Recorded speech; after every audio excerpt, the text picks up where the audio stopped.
大家好，歡迎收睇今日嘅拉斯維加斯生活資訊站。今日主要新聞有 NBA 官方正式授權探索喺拉斯維加斯 Las Vegas 擴軍嘅可能性。北拉斯維加斯 North Las Vegas 發生一宗導致多人受傷嘅槍擊案，同埋連接 Windmill Lane 嘅新大橋同埋廉租住房社區正式落成。喺繁忙嘅生活中，請唔好忘記關注身邊嘅大小事。如果你鍾意我哋嘅內容，請訂閱並開啟小鈴鐺，第一時間掌握拉斯維加斯嘅動態。特別提醒微信嘅朋友，若果無法直接點擊訂閱，請點擊右上角嘅選擇，喺瀏覽器中開啟並跳轉至 YouTube App 訂閱。繼續詳細新聞報導。北拉斯維加斯 North Las Vegas 警方正喺調查一宗發生喺 Civic Center Drive 同 Lake Mead BOV 交叉口附近嘅槍擊事件。呢一宗衝突導致至少3名人士受傷，目前受害者正喺大學醫療中心 University Medical Center 接受治療，傷勢尚算穩定。警方目前仍然在現場搜集彈殼證據，並追捕涉事嫌疑人。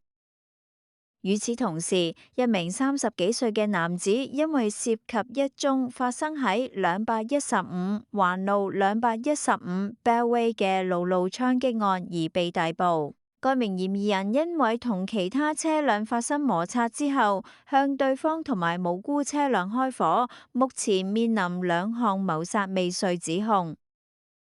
喺另一宗暴力事件中，一名登記在案嘅性罪犯揸車強行衝入其前女友位於拉斯維加斯 Las Vegas 嘅辦公地點，並且喺眾目睽睽之下捅傷受害者。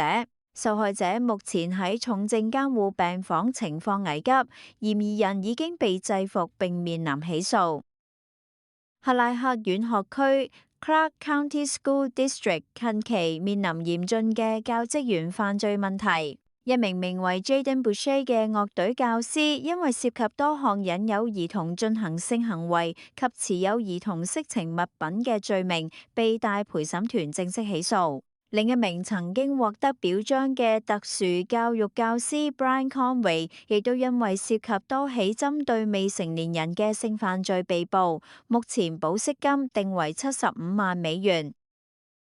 此外，內華達州 Nevada 拉夫林 Loveland 嘅居民 James Patrick Barr 因為涉及一宗喺邊界城市故意撞擊行人並致其死亡嘅案件而被正式逮捕。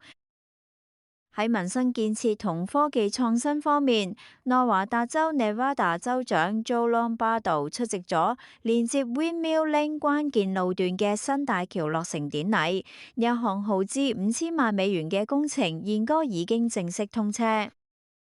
與此同時，包含100幾套單元嘅 Mahonia Glen 廉租住房社區亦都同步開啟，旨在緩解本地住房壓力。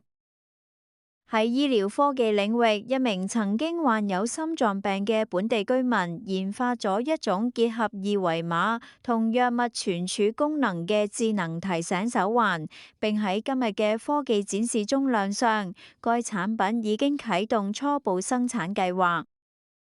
米德湖國家娛樂區 Lake Mead National Recreation Area 迎嚟咗新任局長 Lisa Richardson。佢喺就職典禮上強調，將優先處理 Government Watch 區域嘅基礎設施修復工作。